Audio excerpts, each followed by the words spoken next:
Lundi 26 février 2024, mesdames, messieurs, bonsoir, bienvenue dans cette édition. La proposition de loi portant modification du code électoral soumise à l'Assemblée nationale par le député du Parti Les Démocrates, Nourenou Achadé, a été transmise à la commission des lois. L'affectation de la proposition de loi a été faite ce lundi 26 février 2024 à la reprise de la session extraordinaire du Parlement ouverte le mercredi 21 février passé. La communauté économique des États de l'Afrique de l'Ouest CEDEAO a annoncé le samedi 24 février à Abuja la levée des sanctions économiques contre le Niger et la réouverture des frontières terrestres et de l'espace aérien.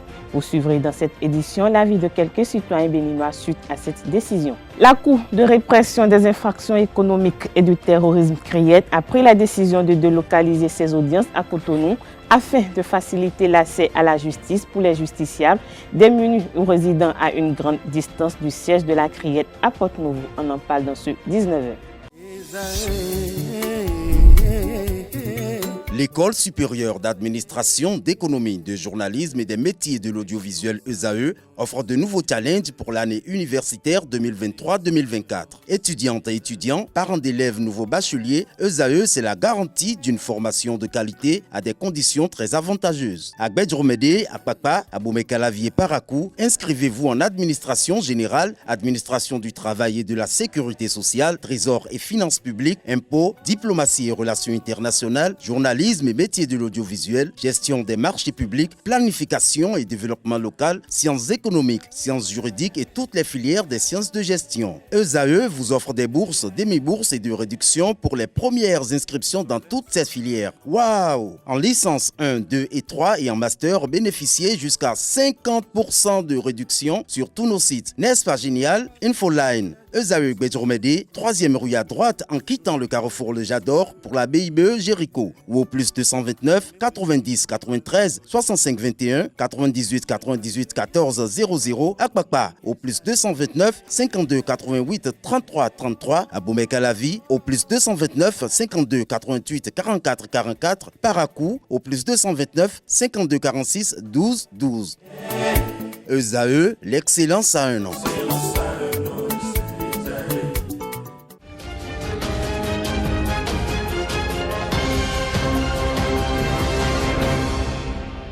Merci de préférer ESAE TV pour vous informer. Les chefs d'État de la CEDEAO ont décidé samedi, à l'issue du sommet extraordinaire, de lever une partie des sanctions contre le Niger, a annoncé à Abuja le président de la commission de l'organisation régionale. Suite à cette décision, quelques citoyens de la ville de Cotonou se sont prononcés. Ils sont au micro de Francis Fahmy. Bien, c'est salutaire. On ne fait que nous, en tant que citoyens béninois, j'apprécie ça, c'est bien. Je remercie aussi les chefs d'État qui ont convoqué cette réunion extraordinaire pour la levée des sanctions contre l'État frère, contre notre limite naturelle, le Niger.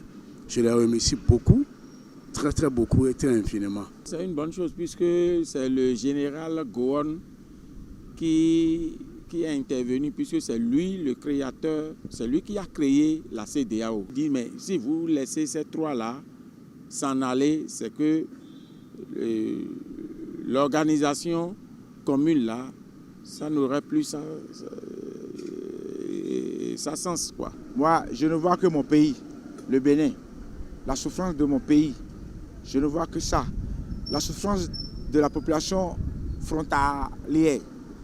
Ceux qui habitent aux zones frontalières là. Je ne vois que leur souffrance parce que ces gens-là ne vivent que de ces transhumants, de ces transports publics, de ces petits commerces. Maintenant qu'ils ont pris la décision de lever les sanctions, je prie les autorités nigériennes de tout faire pour rouvrir ces frontières-là. Maintenant, le Niger aussi n'a qu'à compris ce que ses pairs de la CEDEAO l'ont dit, d'ouvrir les frontières et libérer Bazoum, qui puisse aller dans un pays des îles où il veut. Sinon, ça ne va pas. La sous-région africaine, vraiment, ce n'est pas bon. Ce qui s'est passé entre-temps était indésirable.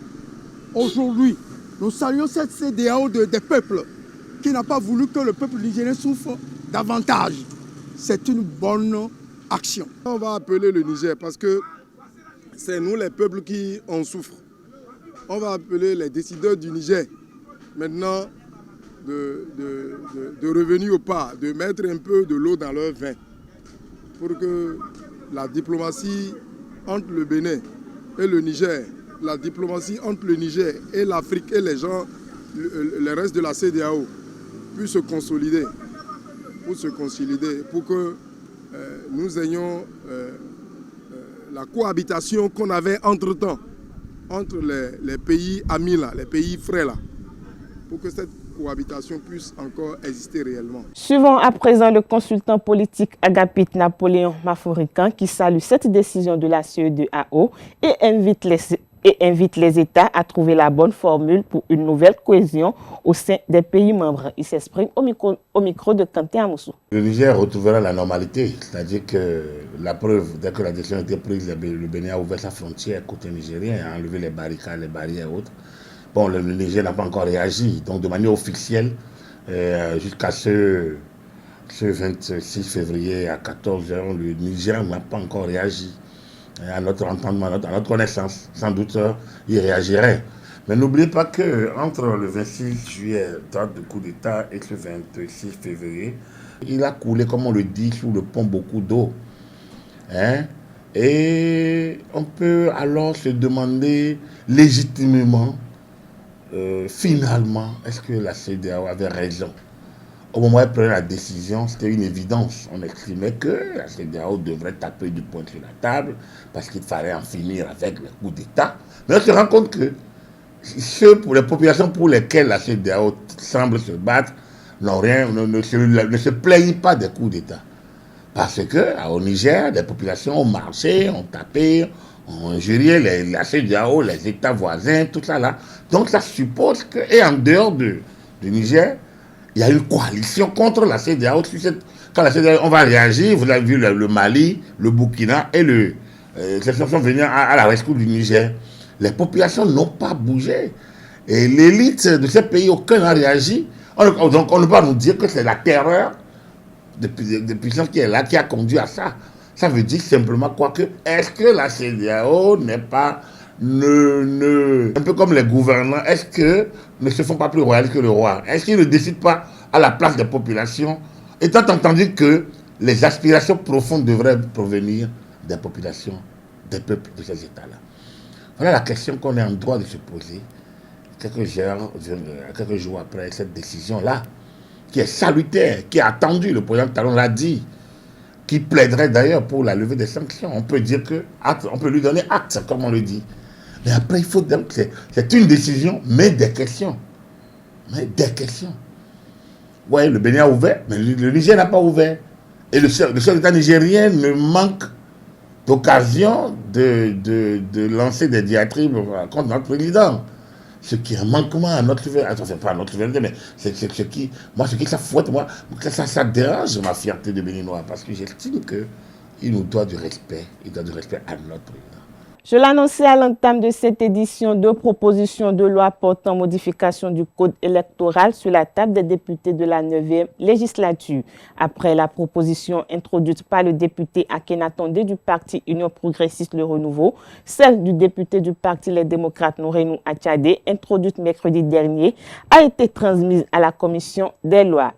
L'annonce a été faite à l'ouverture de la plénière de ce lundi 26 février 2024 qui devrait être consacrée à l'examen de la proposition de loi portant code électoral.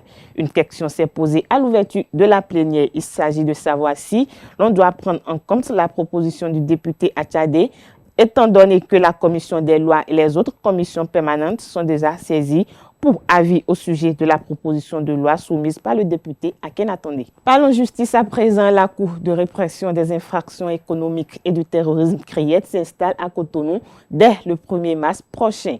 La juridiction se délocalise pour un meilleur traitement des dossiers liés au viol, mariage forcé et harcèlement. La CRIET a décidé de se rapprocher des justiciables en programmant des audiences foraines dans les tribunaux. Cette décision fait suite au constat selon lequel de nombreux justiciables, notamment dans dans les dossiers de mœurs éprouvent des difficultés à se rendre aux audiences en raison de contraintes financières. La juridiction spéciale a été saisie dans plus de 5000 dossiers portant sur les mœurs. La commission interministérielle en charge du dédommagement des personnes affectées par les projets le long de la route des pêches a donné des clarifications sur les propos d'un occupant faisant état de la démolition de son immeuble sans dédommagement préalable de l'État. Occasion pour la commission de faire des mises au point à ce sujet. Le président de la commission interministérielle du dédommagement a saisi l'occasion pour rappeler que les voies de droit sont prévues par le Code foncier et domanial au profit des personnes dont les biens font l'objet d'expropriation pour cause d'utilité publique et que ces voies constituent les canaux appropriés pour défendre ses intérêts. Parlons culture à présent. Chanteur congolais vivant au Bénin, Yohan Zen a mis sur le marché discographique le 14 février dernier Résilience, un mini-album de 6 titres. Yohan a présenté son produit à Kales Kitome. Découvrez l'œuvre à travers cet extrait. L'EP s'appelle Résilience. L'EP Résilience, je suis allé sur cette base d'EP parce que j'avais des choses à dire. Je voulais parler, je voulais chanter, je voulais présenter. C'est comme une carte de visite que d'aller sur un single. Moi, j'ai préféré aller sur un EP pour ne pas exagérer album. Et résilience, c'est en fait, vous savez tout ce que ça signifie, résilience. C'est en fait, c'est un état d'esprit que chacun de nous devrait adopter. Et donc, dans Résilience, il y a 6 titres, dont 5 exclusifs et un bonus. Et je dirais quoi d'autre? Il est disponible sur toutes les plateformes de téléchargement. En streaming, Boomplay, tout ce que vous savez. Et pour donner un peu plus d'impact à Résilience, parce qu'il devait sortir normalement l'année dernière, mais on a dû retarder les choses indépendamment de notre volonté. Et on a mis une session live d'un morceau que les gens aiment plutôt pas mal, Zen, qui tourne déjà assez dans les bouches de pas mal de personnes. Alors en premier, nous avons Zen. Zen, où c'est un père qui parle à son enfant, fille ou garçon. Une chanson très émotive, je vous prie de l'écouter vraiment. Et à Samedi soir, le deuxième titre, Samedi soir, c'est une femme qui est suffisamment riche, qui a des moyens, mais qui n'a pas trouvé l'amour idéal, donc du coup elle se plaint. Et à Résilience, qui est le titre éponyme du projet, Résilience, c'est en fait un enfant qui parle à son père décédé, parti. Et on a fait un choix. Et voilà, j'exhorte aux gens de pouvoir avoir de la responsabilité dans leurs actes, de choisir ce qu'il leur faut. C'est pas à moi ou à ton parent de dire que non, demain tu seras docteur. Moi, si je veux l'être, je le serai. Musique, mécanique, journaliste, voilà, ainsi de suite. Et on a Amour Intérêt qui est une rumba pure que nous avons servi à tous les mélomanes. Lorsqu'on me reçoit, on me demande toujours, est-ce que tu fais de la rumba? Parce que je performe sur des scènes rumba les week-ends, vous le savez, dans les cabarets. Mais non, Zen, comment je dis, Amour Intérêt, c'est un morceau rumba, oui. Mais je peux vous dire que le premier morceau aussi, c'est de la rumba. Quand vous écoutez la rythmique, il y a de la rumba à l'intérieur. Mais on a ramené cette petite touche de musique urbaine parce que la rumba old school, c'est plus trop ça. Et donc du coup, on essaie de réactualiser la musique avec de bonnes sonorités. Si vous écoutez toutes les guitares jouées, c'est de la rumba au fond. Mais après, pas que la rumba, on a visité, on a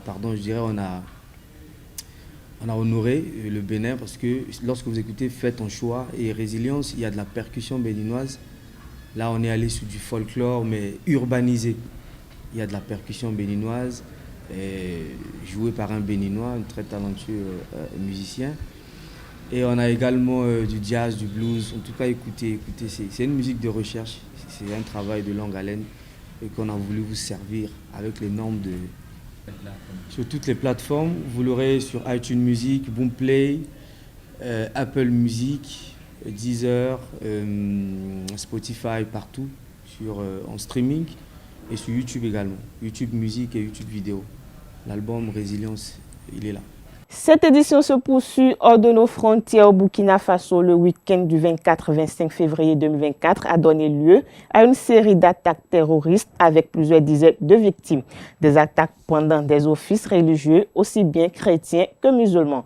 Parmi ces attaques, l'une des plus meurtrières est celle qui a eu lieu ce dimanche lors de la première prière du matin à Natiamboni, alors que les habitants de cette commune du sud-est du Burkina Faso se rendaient à la mosquée. Ils ont été pris sous le feu des terroristes. L'attaque a fait des dizaines de morts, principalement des hommes. Les volontaires pour la défense de la patrie, ces supplétifs civils de l'armée qui participent à la lutte contre les djihadistes et des militaires de Natiamboni ont également essuyé des tirs nourris d'armes automatiques avant que les assaillants ne s'enfuient. Aux États-Unis, Donald Trump a enregistré samedi 24 février 2024 une nouvelle victoire écrasante en Caroline du Sud dans la primaire républicaine face à sa rivale. Au même moment, à Washington, les républicains anti-Trump minoritaires au sein du parti tenaient au sommet pour appeler à défendre la démocratie en votant pour Joe Biden. Rencontre avec le chef de file, l'ancien élu conservatoire de l'Illinois et membre de la commission d'enquête parlementaire sur l'assaut du 6 janvier 2021 au Capitole, Adam Kinzinger. En effet, plus de 2 républicains sur 3 pensent encore que Joe Biden n'est pas un président légitime. Parlons sport à présent. Coton Football Club, double champion en titre, n'arrive pas en ses débuts de Super League Pro 2023-2024. Les poulains de Victor Zonka ont encore perdu des points sur le terrain d'Espoir FC de Savalou ce dimanche lors de la 4e journée. Avec 3 points sur 12 possibles, le club de Ouida occupe une décevante 13e place au classement. Le coach Zonka est dépité par cette situation de manque de réalisme de son équipe. Il s'est confié à notre envoyé spécial, c'est Ondelarius Adjagbeno.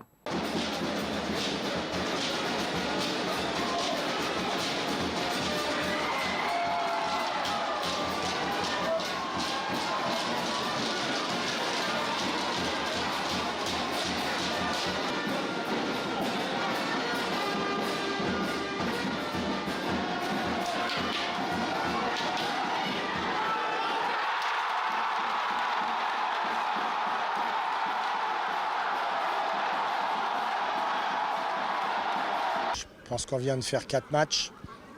On a 3 points. Mon gardien, sur les 4 matchs, il n'a pratiquement pas eu d'arrêt à faire. Derrière, on se ramasse une défaite et 3 matchs nuls. Nous, on a 18 occasions. On ne marque pas un but. Donc, vous savez, quand vous arrivez dans cette situation-là, c'est sûr que tu es toujours à la merci d'une petite erreur.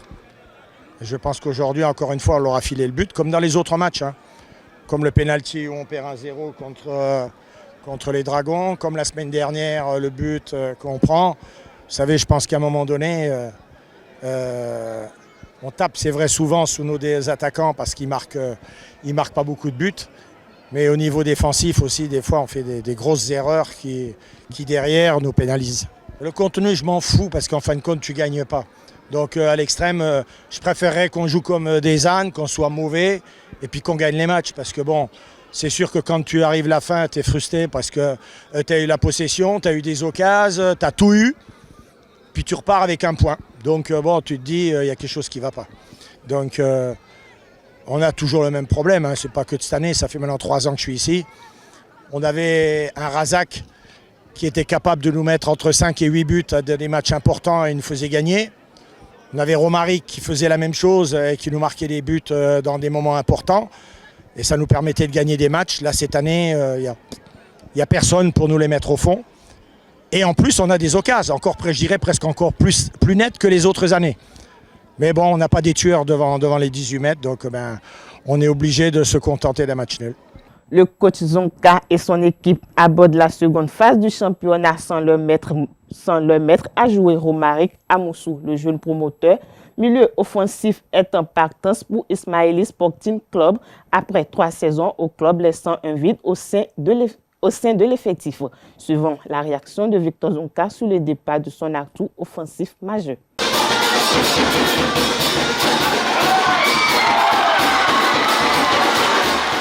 Pour nous, c'est sûr que c'est une grosse perte. Mais vous savez, on est là aussi pour faire carrière pour des joueurs. On n'est pas là que pour gagner le championnat, on est là aussi pour que nos joueurs, à un moment, puissent aller dans d'autres pays dans des clubs pour progresser. Et puis peut-être aussi, en allant à l'étranger, peut-être de côtoyer peut-être l'équipe nationale. Alors vous savez, Romaric va beaucoup nous manquer. Mais il faut penser aussi que Coton est là aussi pour ça, pour faire découvrir des jeunes de chez nous et puis les faire progresser et puis les envoyer à l'étranger. Donc c'est une grosse perte parce que il était capable de marquer des buts incroyables. Donc on va naturellement le regretter, mais bon, c'est trop tard. On a eu son départ s'est fait juste la veille du dernier jour de la fermeture des transferts. Donc pour nous, c'était trop tard de pouvoir nous retourner. Pour une récupération, celle de Romaric Amoussou, intelligemment, passe entre les deux défenseurs dans leur dos. La tête de Moïse Agbon qui avait les buts vides. Et but!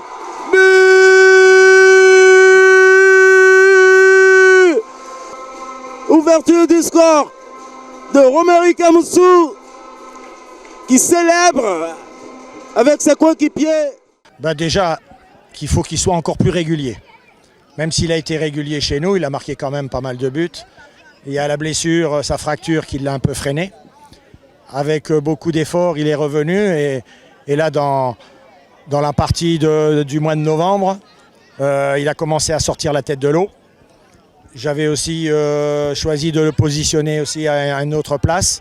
Ça lui allait très bien, il a marqué de nombreux buts. Je pense que là-dessus, il est capable techniquement de faire des beaux gestes. Physiquement, il faut qu'il s'affine un petit peu. Et le seul petit bémol qu'il a et qu'il faudra qu'il fasse attention et qu'il progresse, c'est qu'il soit beaucoup plus collectif. Parce que quand tu vas jouer dans un club à l'étranger, on a besoin de joueurs naturellement qui sont capables de faire des gestes techniques et des prouesses sur le plan technique. Mais il faut aussi qu'ils soient collectifs avec les partenaires qui tournent autour. Parce qu'à un moment donné, comme ça ne réussit pas tout le temps, des fois c'est mal vu par les autres. Donc il faudra qu'ils fassent attention. Ici, on ne faisait pas trop attention. Mais quand tu vas aller à l'étranger, tu es considéré comme un étranger, tu es vu d'une autre façon. Et il faudra qu'il soit beaucoup plus sérieux et régulier dans ses performances.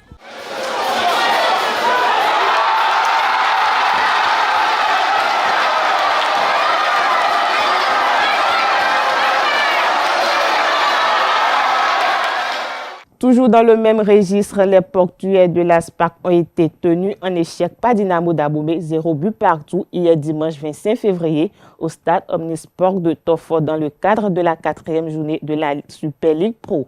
À la fin de la rencontre, les deux entraîneurs ont livré leurs impressions. Ils sont au micro de Aneldo. On n'est ni satisfait, ni on n'a pas de regrets non plus, parce qu'aujourd'hui, on était un petit peu en difficulté.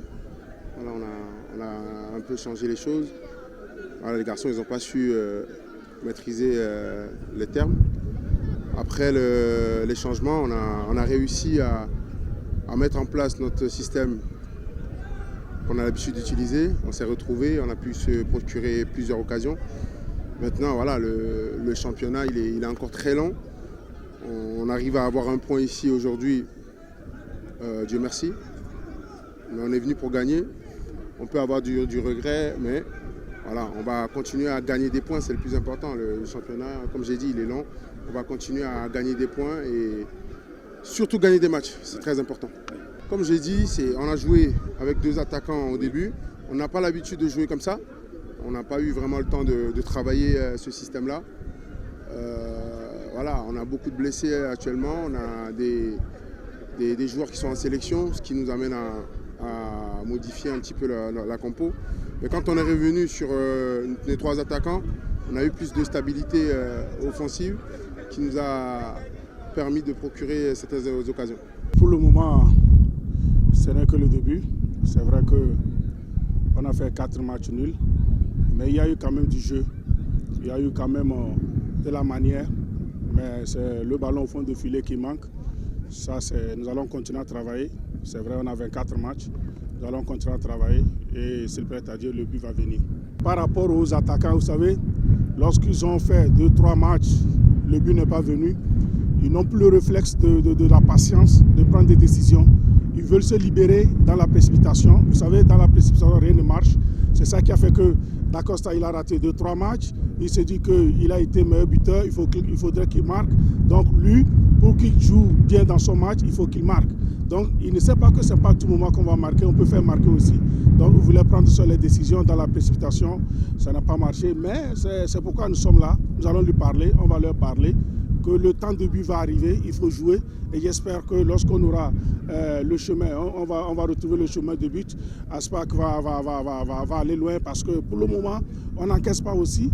Mais c'est le but qu'il faut marquer pour libérer le moral, la psychologie de l'équipe qui manque. Mais nous allons continuer. C'est ce qu'il dit, c'est le travail. On n'est pas paniqué. Ça fait partie du football. Mais lorsqu'on aura le chemin de filer, je suis sûr que ça va marcher plus tard. Parlons toujours Super League Pro d'Adjé Football Club. Après son faux départ s'est relancé en cette 4e journée de la Super League Pro face à AS Cotonou. À domicile, ils ont battu les Cotonois sur le score étriqué d'1-0. Le compte rendu du match avec Colomb Oussou. D'Adjé Football Club rebondit avec une courte victoire 1-0 contre l'AS Cotonou. L'unique but de la partie intervient à la 73e minute par l'entremise de Emmanuel Tossou, un but qui permet aux Siens de se relancer dans la Super Ligue professionnelle de football.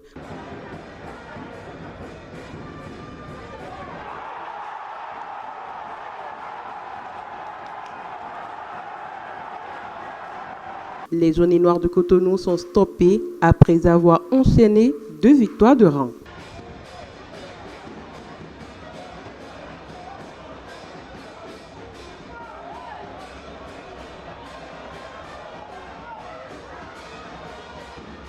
C'est un sentiment de déception parce que nous étions venus dans l'intention d'enchaîner avec une victoire. On a fait des erreurs, ce qui nous a valu cette défaite. Ils n'ont pas déroulé en première partie, mais je crois que la pause nous a permis de les recadrer. Et je crois en seconde partie, c'était mieux. Nous avons aussi eu des occasions que nous n'avons pas pu concrétiser. Mais il faut reconnaître que c'était un match très équilibré en seconde partie et que l'adversaire a pris le dessus sur une petite erreur. Vous savez, c'est en football, quand vous faites des erreurs, ça se paie cash. Mais dans l'ensemble, nous retenons du positif quand même. C'est sur cette information sportive concernant la Ligue Pro que prend fin cette édition. Merci pour votre attention.